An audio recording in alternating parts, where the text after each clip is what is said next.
Za PRL-u, jak wyszli do sklepu, to ekspedientka no to była pani.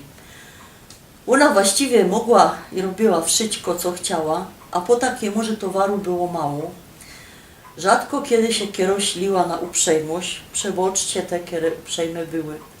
Poza tym, wiecie, mieliśmy inne czasy i często zakupy w takim sklepie przypominały trochę ring wolny. Teraz zaś to poszło w inną stronę, bo dajmy na to, ida się coś kupić do jedzenia, było sztymdza kaj, a w to się mi padło, co mogę dla pani zrobić? No ja przyszła do sklepu kupować, nie? To co ona może zrobić? Sprzedać mi towar.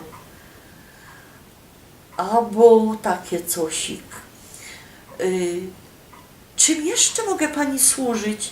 Albo dzwonia coś na telefon, zamawiam. W czym mogę pani pomóc? No, ja mu zawsze ochota powiedzieć, przyjdź mi chłopie i wyjmij uszczelka w ekranie, jak już mi tak chcesz pomagać i mi prysznic napraw.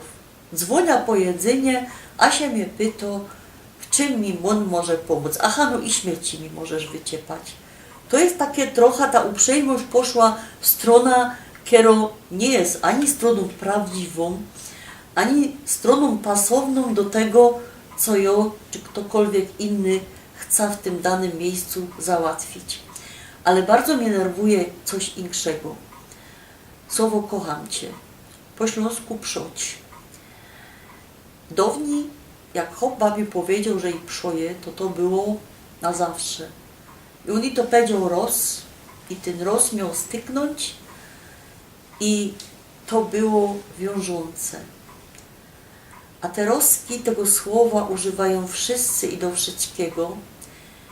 I ja się myślę, że może kajsik, ta miłość, ta prawo miłość właśnie się zatraciła przez takie nadużywanie tego słowa. W górach jest wszystko, co kocham, pisze mój kolega na Facebooku. Darek, nie wyciepuj mnie z Facebooka. Albo koleżanka mi mówi, kocham słońce. No ja tam słońca nie kocham, bo jest gorkie i ma pora milionów stopni. Byś dziocha widziała, czym by się ta miłość skończyła.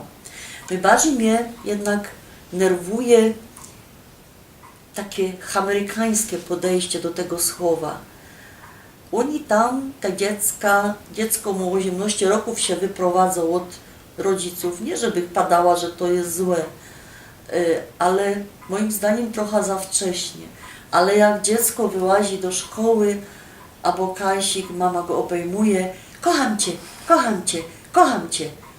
A jak mu jest 20 roków, przyszedł do matki, ona go trzyma na progu i się go pyta, co chciałeś?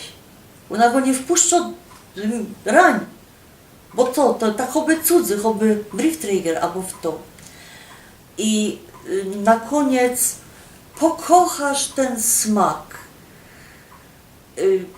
Może ja jest staromodno, skrytykowała sam w tej serii Zuzy, skrytykowała barszcz w tytce i żur w tytce, skrytykowała restauracje, które nie serwują śląskich albo polskich dań, ale ludzie, tu cokolwiek my nie chycymy, to przestało być prawdziwe. Kojarzy mi się to z jakimś jednym wielkim cygaństwem. Kochamy czekolada i słońce, w górach jest wszystko, co kochamy, barszcz jemy z tytki. Kto trzyma joystick? Zaczynam się tego bać.